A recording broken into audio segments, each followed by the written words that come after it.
was down in Roanoke Wednesday. It was National Run Day, and Brooks Running Shoes, a lot of you probably own a pair, they sponsor a race on National Running Day in about 40 different cities, and Roanoke just happens to be one of them. And so we've went down before and we've done this race. This is in Fallon Park in Roanoke, but it finishes in this big field, and I guess the grass must have been really tall when they were preparing for this race, and so they cut the grass, and there was just dead, dry grass all over the place, and it smelled really musty, and when you walked through it, it reminded me of a kid growing up on the farm in the hay fields. Dust was just kicking up everywhere, and I didn't like it. We ran the race, which was not in the grass, it was on a path.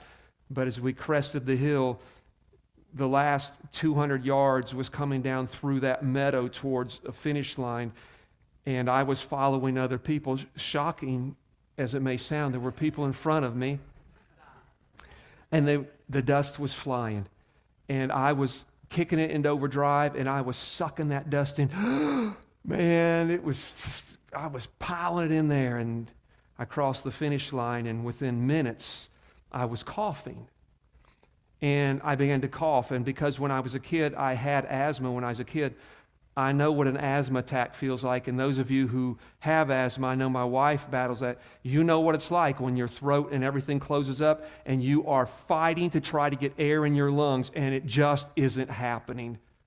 It's a scary thing, and that began to happen to me. It's happened before.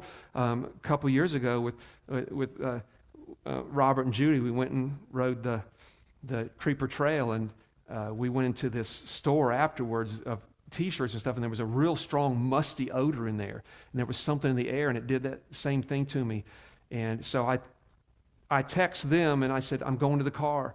I got to get some cold air in my lungs, because I always know from experience it opens things back up. And I sat there, and I breathed, and I breathed, and I coughed, and I breathed, and everything started working again, and I was getting air back into my lungs, and I just sat there, and that's the moment the Lord began to speak to me about this moment, because I didn't know what I was going to preach yet.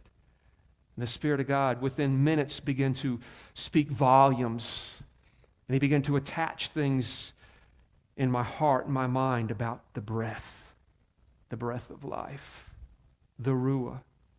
It was early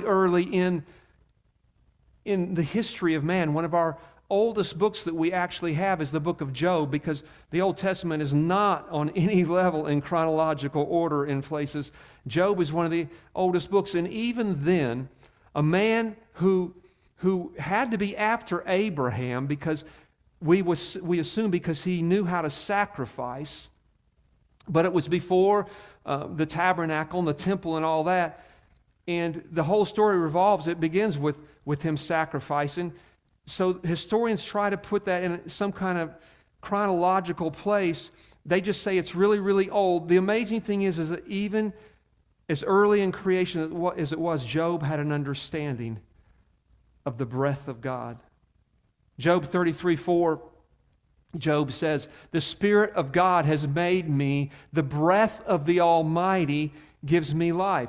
And to add to that, chapter 34, verses 14 and 15, he will expound on that so we'll understand it deeper. If it were His intention and He withdrew His Spirit and breath, all mankind would perish together, and man would return to the dust.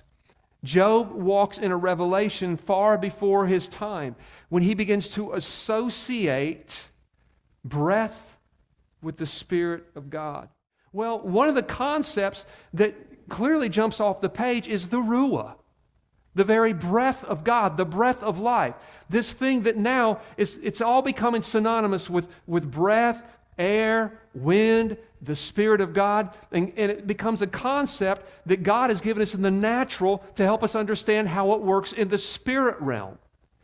We are human beings, we are flesh and blood, we have lungs, and we breathe air in, and without breathing that air in, our body dies.